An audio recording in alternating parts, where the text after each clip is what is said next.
Look what came today! We have new watercolors to play with. Let's get to it.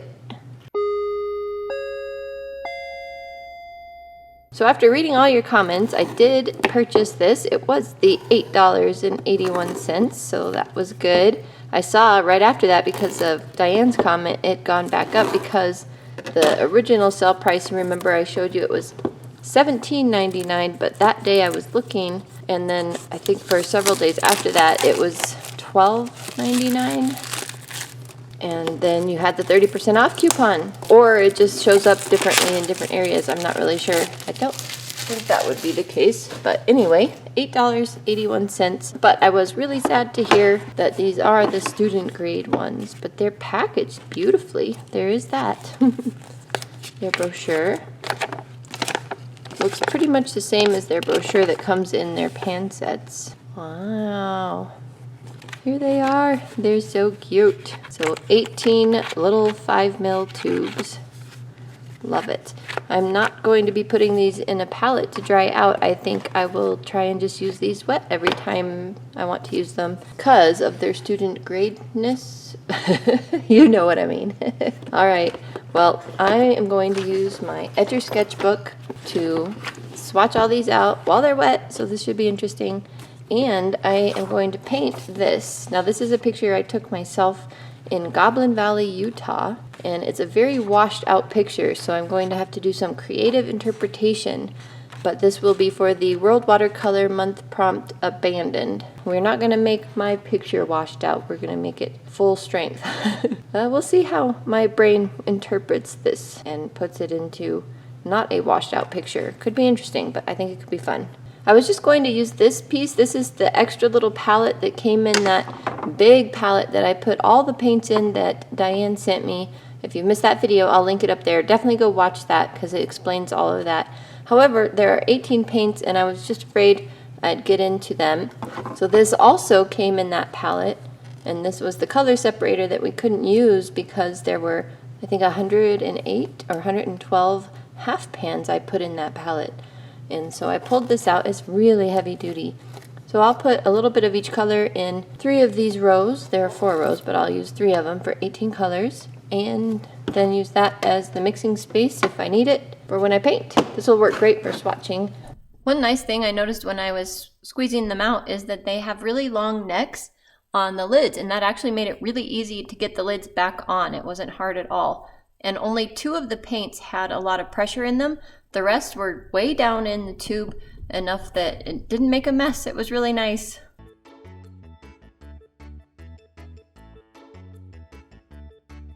Thought I would show you the tube up close real quick so that you could see everything you might need to see. So from your comments, I guess the professional grade ones have a blue bottom half on their label, but this does have the color name in English this time too, as well as the original language. I'm not sure what it is. I haven't bothered to look, but something foreign.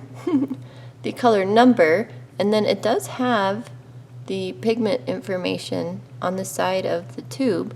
So this one is Azo Yellow Deep, for example. It's PY154 and P043. It has the semi-transparent label and the light fast label here. And this is the plus system, it looks like, this little star system. So we'll be putting these in the window ourselves just to see. So we will be doing that as well. We have a lot to do today. All right, I'm gonna go clean our hands and we'll get started. I was so excited to be able to use that little thin washi tape that I just received as a gift. If you missed that video, I have it linked up in the corner for you in the description box below. It just makes such pretty lines on your swatches here when you take it off. It's just gorgeous. And then the swatching begins. The first one is Permanent Lemon Yellow PY184. It's transparent with a light fast rating of 3 pluses. This next one is Azo Yellow Deep PY154 and PO43, or PO, semi-transparent, light fastness, 3 pluses. This is Gamboge coming up next. It is opaque. It is PY154 and PO48, transparency, 3 pluses. Now we have Vermilion, PR254 and PY154, transparent, And I'm pretty sure this one only said 2 pluses. It was a little hard to see if the pluses were bold or not. This one is Permanent Red Light, PR 254, transparent, also 2 pluses, I think. This one is Quinacridone Rose, PV 19, it's transparent with 2 pluses, I think. You guys should see the pluses. They are a little hard to tell. This one is Permanent Red Violet, PV 19, it is opaque according to them, with 2 pluses. The opaque thing kind of surprised me. It doesn't really look opaque that much. This one is Permanent Blue Violet, is also PV 19. It's transparent with 2 pluses. This one is Ultramarine Deep, PB 29. It's transparent with 2 pluses. So I'm surprised that Ultramarine only has 2 pluses, so I wonder if I'm reading these bottles right, or tubes, I should say. This is Prussian Blue, PB 27, transparent, 2 pluses. That one I could believe 2 pluses on. This is Payne's Gray. It's transparent, PB 19, PB 29, and PBK 9, 2 pluses. This is Sap Green, PY 129, and PG 7, semi-transparent, 3 pluses. It's a very pretty color. Olive Green, I also like this green a lot. It is PG 7, PY 154, semi-transparent. It's either 2 or 3 pluses. I could not tell if the pluses were bold very well. I know I'm going on and on about that, but it is what it is. This is Phthalo Green, PG 7, transparent, 2 pluses. Next up is Yellow Ochre. Come on, come on. Yellow Ochre, PY 42, opaque, 3 pluses. Here we have Light Oxide Red. I like the name. It's PR 101, transparent, with 2 pluses. Next up is Sepia. It is semi-transparent, PBK 7 and PR 101, with 2 pluses. And last but not least is Ivory Black, semi-transparent, PBK 6, PBK 9, and 3 pluses.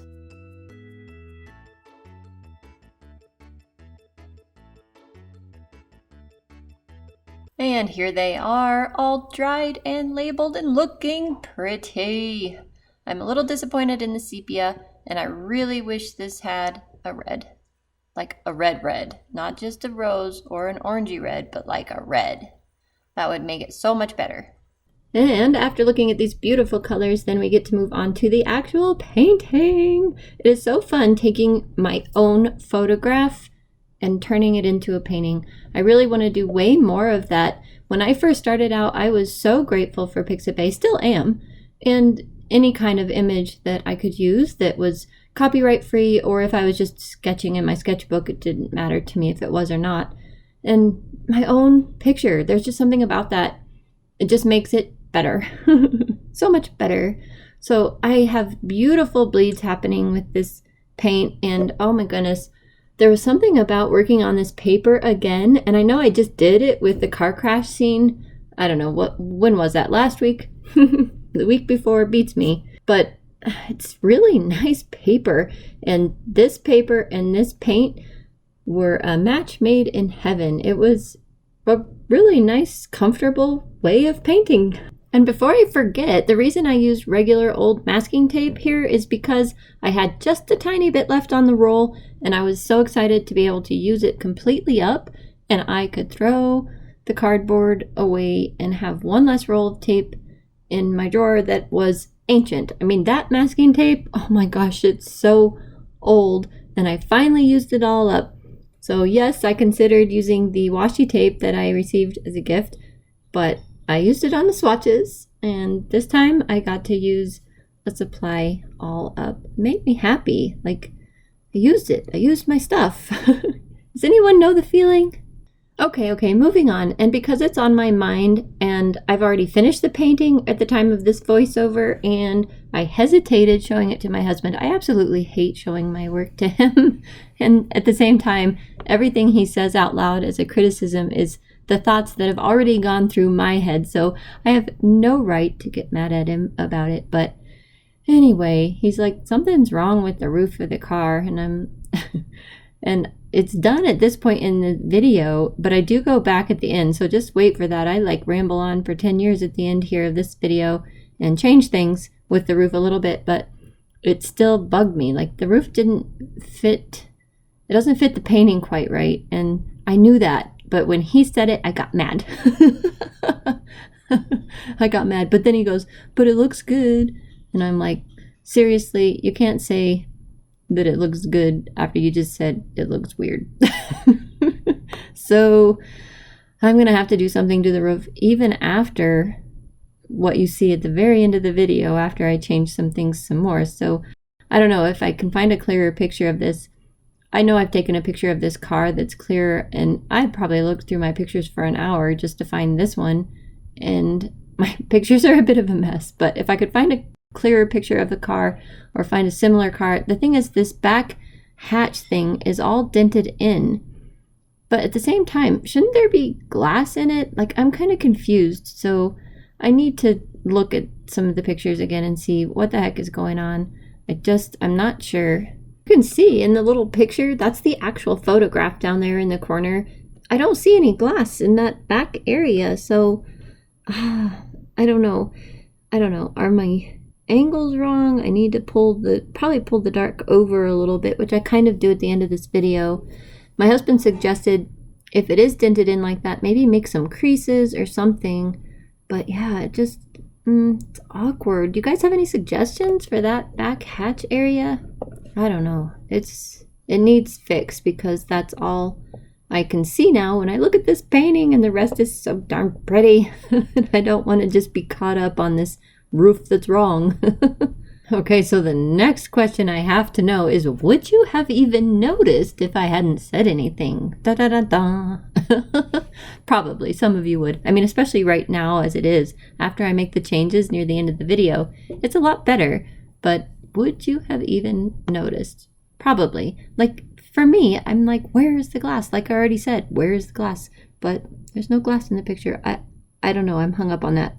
All right, enough about that. Let's talk about Goblin Valley. So I told you in the beginning of the video, this is Goblin Valley, Utah, and I have been going there since I was very little.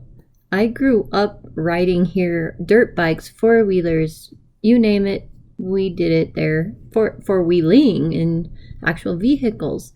And lately, I don't know, the past 7-8 years, we go twice a year, almost, no matter what. And we take our dirt bikes and our UTVs. We have Polaris Razors, and we have a really great time in the desert. We go in May and October. And you have to go in those outlying months because it gets very, very hot there. And sometimes in May and October, we're still really, really hot, sweating our clothes off. That's not quite, I don't know what that phrase is. Someone finish that phrase for me, okay? Okay, moving on. And sometimes we freeze and have to put on extra layers and raincoats and all kinds of stuff. So it's always an adventure. But I'm about to finish up here, so I will conclude my story. All right, we are all done. Let's remove the masking fluid and see what we're left with. I think I might have missed a few places of paint, so I'm curious to see where this all turns out here. Let's take a look real quick, because in the reference photo we do have like pure light, pure white places. Even though this photo is really washed out, it seems like these are pure white places, but in my painting it kind of seems like maybe they're too white. I don't know. I thought about tinting, well, that one isn't white, that one actually is blue. I thought about tinting some of these white places here, here, here, up here with a little bit of light blue, but I have not decided yet. My water's fairly dirty that I'm dipping into. I do have my clean water well, which I must have dipped one of my dirty brushes into it at some point. Oh well. Okay, so that I like better. It's not quite matching the reference photo as far as how stark white that is, but I think that I like that. Same with a little bit like that, maybe. and call it a day. It is time to move on to other pursuits today. I have a ton of stuff to do today. Kind of wrap the tape around. Made it a little awkward to pull off, but it did make it act like a watercolor block, which was really nice. This dried flatter than most of my sketchbook paintings because I taped it around the edges like that, so that was pretty nice. Really like what's going on here. Like, it kind of dominates the painting, so I'm not sure how it fits in, and maybe I should have changed it a little bit more, even though that was pretty much what I was seeing in the reference photo, at least for the most part. Like, maybe, you know what, I think so. I think these light blues need to be a little bit darker. If we just kind of go over that with a Payne's gray and just kind of darken that, maybe our eye won't be quite so drawn to that area. It is in the shadow after all, so I don't know if that's quite enough. I'm getting a pretty watery version of it over here. Getting right to the edge of my paint, or my tape line. Let's see. Yeah, that's probably better. So really the only thing left to decide on is this running board here. I just put some paint on there, but I actually kind of like it. Okay, I think we'll call that good. Like, it's bright sunlight in my picture, like I showed you guys, but I just don't know that I should leave it like that. Like, look how bright it is, and that's something that I kind of like about this painting. And yeah, I did a foggy painting, making it into a non-foggy painting, but I think it's okay. I don't know. Tell me your opinion on the super sunlit areas, because I'm not sure what I think about them. But I've been sitting in front of this for a very long time, hours and hours. And so I don't have a fresh perspective. So I will be leaving for, I don't know, 5 days, I think. And I'll come back and look at it and see. And I'll read your comments while I'm gone so I can get your perspective as well on those. Now, as far as this was fun.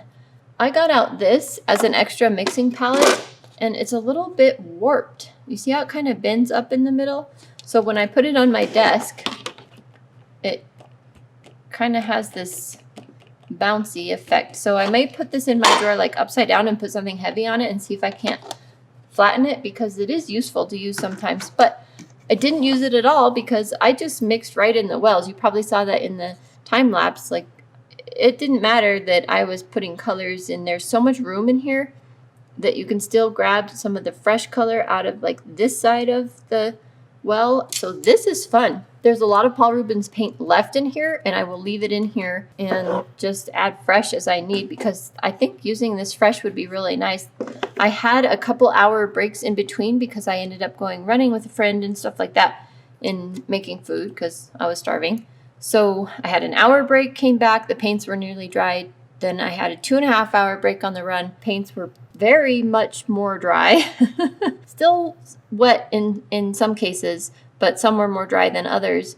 And it re-wet okay. I'm going to keep them. I think they'll be fun, and I'll leave these in here. Like, did I say that? I think I said that.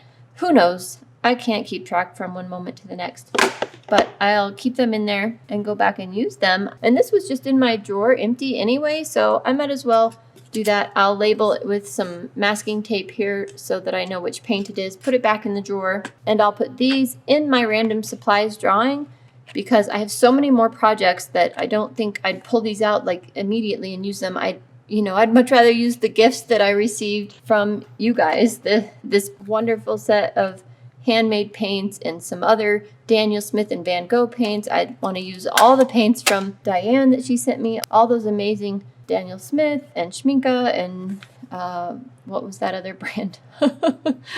It's not in my brain. Holbein paints that Diane sent me, but mostly Daniel Smith. Oh my gosh, I'm dying to use those again. I won't pull these out immediately, but they'll be in my random supplies drawing, so they will come up again, and we'll see how they re-wet from really dry, because these were only partially dry. So subscribe if you're new so you don't miss any of that goodness. And I would love to hear your comments about the bright spots in this painting. Cool. Thank you so much for joining me. Look how nice of edges that washi tape from my fan.